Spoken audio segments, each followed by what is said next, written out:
एक वक्त का किस्सा है। एक गांव में एक लड़का छोले पूरी की रेडी चलाया करता था। उसका काम बहुत अच्छा था और लोग उससे छोले पूरी बहुत शौक से खाते थे। और अक्सर जब उसकी दुकान पर कोई मांगने वाला आ जाता तो वो उसे फ्री में भी दे दिया करता था। उसकी बीवी उसके काम से बहुत खुश थी। हाय, बस हमारे छोले पूरी का काम इस तरह चलता रहे तो हम बहुत सारी ख्वाहिशें पूरी कर लेंगे और मैं तो अपने सोने के झुमके भी बनवाऊंगी। हाँ बेगम, तुम फिक्र मत करो, अब अपना काम इस तरह ही चलता रहेगा और पैसों की बारिश होती रहेगी। हाँ, और हम इस बारिश में खूब नहाएंगे। अच्छा, एक बात सुने, अगर कल आपकी सेल बहुत अच्छी हुई तो आप मुझे सोने के झुमके लेकर देंगे। मेरे खाली कान बहुत बुरे लगते हैं। फिर अगले दिन बिट्टू अपनी दुकान पर खड़ा छोले पूरी बेच रहा होता है कि उसका पहला ही ग्राहक फकीर आ जाता है। बेटा, मैंने 2 दिन से कुछ नहीं खाया, बहुत जोर की भूख लग रही है, अपने छोले पूरी खिला दो मेरे बेटे। हाँ बाबा जी, आप बैठो, मैं आपको अभी छोले पूरी खिलाता हूँ। फिर बाबा बैठ जाता है और बिट्टू उसके आगे छोले पूरी रख देता है और वो बाबा बहुत शौक से छोले पूरी खा जाता है। वाह बेटा, मजा आ गया तेरे रेहड़ी के छोले पूरी खाने का। तेरे गरीब का पेट भरा है, तुझे कभी पैसों की तंगी नहीं होगी,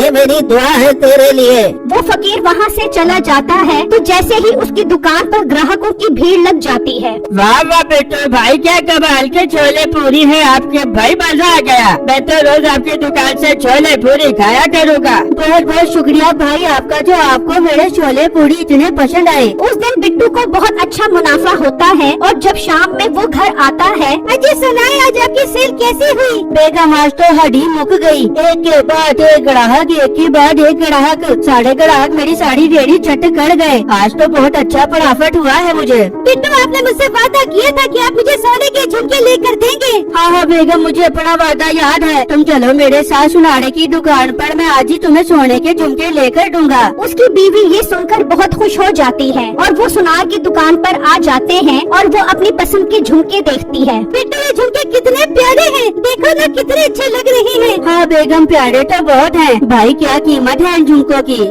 ये झुमके 30,000 रुपए के हैं। अरे भाई, ये तो बहुत महंगे हैं, कोई सस्ते दिखाओ। अजय, थोड़ी जेब हल्की करो अपनी, इतनी कंजूसी ठीक नहीं है, मुझे यही झुमके चाहिए। ठीक है भाई, आपके झुमके पैक कर दो, मेरी बेगम को पसंद आ गए हैं, हम यही खरीदेंगे। वो झुमके लेकर घर आ जाते हैं और उसकी बीवी उसे पहनकर दिखाती है। बताए बिट्टू, कैसे लग रहे हैं मेरे झुमके? बेगम, बहुत प्यारे लग रहे हैं आपको झुमके, एकदम ममता कुल करने लग रही हो। अरे बिट्टू, आप भी ना। अच्छा, मैं अपनी दोस्त को दिखाने जाती हूँ ये झुमके। हाँ बेगम, ख्याल से जाना, बहुत महंगे हैं ये झुमके। फिर वो अपनी दोस्त नसीबो के पास आ जाती है।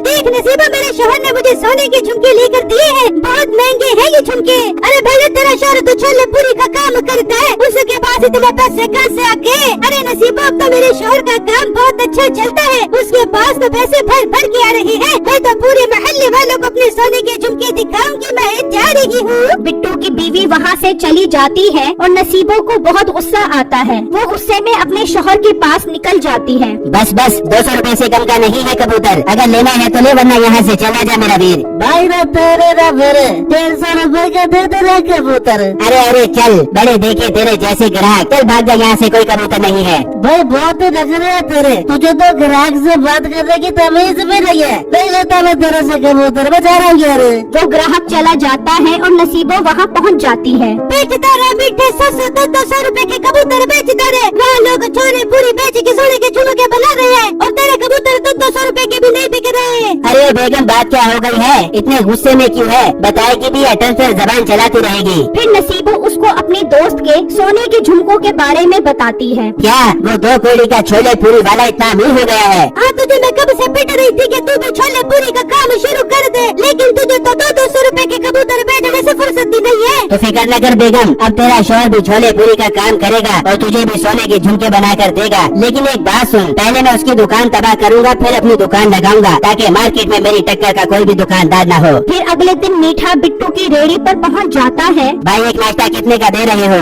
भाई एक नाश्ता सिर्फ और सिर्फ 120 रुपए का है, जिसमें 2 मस्त पूड़ियाँ और मसालेदार छोलों की एक प्लेट है। लगा दे फिर 120 रुपए वाला नाश्ता। फिर मीठा नाश्ता करने बैठ जाता है तो बिट्टू के पास एक फकीर आता है। वो उससे फ्री में नाश्ता करवाना शुरू कर देता है। अच्छा, तो ये गरीबों को भी मुफ्त नाश्ता करवाता है। अब तो मेरा काम और आसान हो गया इसे कंगाल करने का। मीठा घर जाता है और अपनी बीवी को बताता है, तो मीठा एक दो गरीबों को खाना खिलाने से वो कैसे गरीब हो जाएगा। अरे बेगम, तू समझी नहीं, तेरा मोटा भाई किस काम आएगा। हम उसे फकीर बनाकर उसकी दुकान पर भेजेंगे तो वो उसकी पूरी रेहड़ी चट कर जाएगा। हाँ मीठे, बहुत अच्छा आइडिया है, चल उसके पास चल। बेगम रुक तो सही, बात जरा गौर से सुन। जब उसकी रेहड़ी तबाह हो जाएगी तो वो जरूर अपनी बीवी के सोने के झुमके बेचकर अपना काम दोबारा शुरू करेगा। इससे पहले हमें उसकी बीवी के सोने के झुमके चोरी करने पड़ेंगे। फिर देखी वो कैसे गरीब होकर मरता है। मीठे, झुमके वाला काम तो समझ हो गया, मैं भी उससे झुमके लेके आती हूँ। नसीबो घर से निकलती है और बिट्टू की बीवी के पास आकर कहती है, अरे बहन, आज रात को मेरी साली की शादी है, मुझे एक दो दिन के लिए तेरे सोने के झुमके चाहिए। शादी भुगता के तुझे वापस कर दे दूंगी। नसीबो बहन, बहुत महंगे हैं ये झुमके, अगर बिट्टू को पता लग गया तो वो मुझे बहुत डांटेंगे। अरे शोरों से डरने की जरूरत नहीं है, इन्हें जूते की नोक पे रखना चाहिए। अगर वो तेरे से पूछ भी ले तो तू कहियो कि वो मैंने अलमारी में रख दिए, मैं तुझे कल वापस कर दे दूंगी। ठीक है बहन, ले जाओ झुमके, मगर कल टाइम से वापस कर देना। नसीबो उससे झुमके ले जाती है तो मीठा बहुत खुश होता है और फिर वो दोनों नसीबो के भाई के पास पहुंच जाते हैं और उसे सारी बात समझा देते हैं। भाई तो फिक्र ही मत करो, मुझे अपने पेट भरने से गर्ज है। मैं ऐसा फकीर बनूंगा कि वो पहचान ही नहीं पाएगा। फिर अगले दिन वो फकीर बनकर बिट्टू की रेहड़ी पर आ जाता है और उससे नाश्ते का सवाल करने लग जाता है। बिट्टू को उस पर बहुत तरस आता है और वो उसे नाश्ता बना कर देता है। वो इतना खाता है कि बिट्टू का सारा सालन और पूरी खत्म हो जाते हैं। वो खाकर डकार मार कर वहाँ से चला जाता है और बिट्टू उसे देखता ही रह जाता है। फिर शाम में जब बिट्टू घर जाता है और अपनी बीवी को बताता है तो वो बहुत गुस्सा करती है। नहीं, क्या जरूरत थी आपको फकीर को खाना खिलाने की, इतना बड़ा नुकसान करके आ गए हैं। बेटा किसी को भूखा नहीं देख सकता, मैंने बनाई की है ना, तुम देखना हमें नुकसान नहीं होगा। फिर बिट्टू अगले दिन रेड़ी लगाता है तो फिर नसीबों का भाई आ जाता है और फिर से वो सारा नाश्ता खत्म करके चला जाता है। वहाँ बिट्टू की बीवी जब अपने सोने के झुमके लेने के लिए नसीबों के घर जाती है तो वो उसे बहाना बनाकर वापस भेज देती है। ये तो बदल कर रही है झुमकों के लिए, इसका मसला हल करना पड़ेगा। बेगम एक काम करते हैं, इसी तरह के नकली झुमके बनवा कर उसे देते हैं, उसे पता भी नहीं लगेगा और हमारे पास सोने के झुमके भी आ जाएंगे। वो मिठे, क्या बात है, चल अभी चल।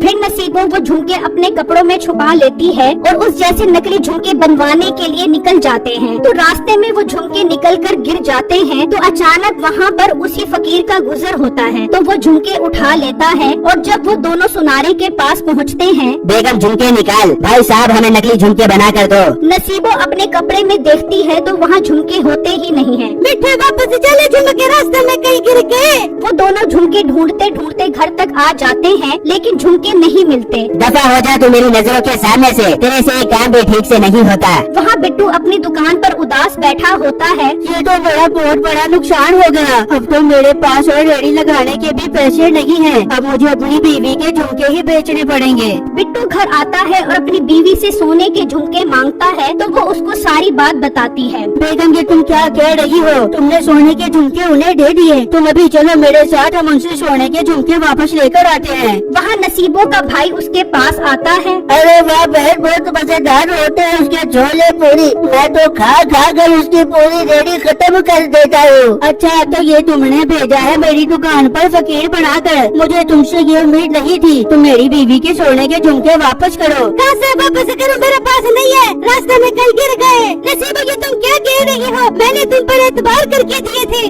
हेलो, मेरा काम था तुझे कंगाल करना, वो मैंने कर दिया है। अब मैं भी अपने छोले पूरी की रेडी लगाऊंगा और खूब पैसा बनाऊंगा। अपना मुँह लेकर यहाँ से दफा हो जा। वो दोनों उदास होकर वहाँ से चले जाते हैं और बिट्टू परेशानी में अपने रेडी पर आकर खड़ा हो जाता है तो वही फकीर आता है। बेटा बहुत जोर की भूख लग रही है, छोले पूरी खिला दे। बाबा जी मैं उजड़ गया हूँ, मेरे पास अब तो कुछ भी नहीं रहा। एक आदमी फकीर बनकर मेरी दुकान पर आता था और सारे छोले पूरी खाकर चला जाता था। मैंने सोचा अपनी बीवी के सोने के झुमके बेचकर अपना काम दोबारा शुरू करूँ, लेकिन मेरी बीवी के सोने के झुमके ही गिर गए। बेटा कहीं वो झुमके गए तो नहीं? बिट्टू वो झुमके देखकर चौंक जाता है। हाँ पापा जी, ये तो वही झुमके हैं जो मैंने अपनी बीवी को खरीद कर दिए थे, पर ये आपके पास कहाँ से आए? बेटा ये मुझे रास्ते से मिले थे, ये तुम अपने पास रखो, इन्हें बेचकर अपना काम दोबारा शुरू करो। बिट्टू बहुत खुश होता है और उन्हें बेचकर दोबारा अपना कारोबार शुरू करता है। वहाँ मीठा अपने छोले पूरी की रेडी तैयार कर लेता है। बेगम दुआ करूँ मैं खूब पैसा कमा कर आऊँ। मैं बिट्टू वाली जगह पर खड़ा हूँगा और उसके सारे ग्राहक मेरे पास आ जाएंगे। मीठा जब रेडी लेकर वहाँ पहुँचता है तो बिट्टू की दुकान पर बहुत रश देखकर हैरान रह जाता है और बिट्टू के पास जाकर पूछता है, बिट्टू तुम तो उधर गए थे, फिर तुमने ये रेडी दोबारा कैसे लगा ली? जो तुमने हमारे सोने के झुमके गिराए थे वो हमें वापस मिल गए हैं। उन्हें ही बेचकर मैंने अपना काम दोबारा शुरू किया है और मुझे अमीर होने से कोई नहीं रोक सकता।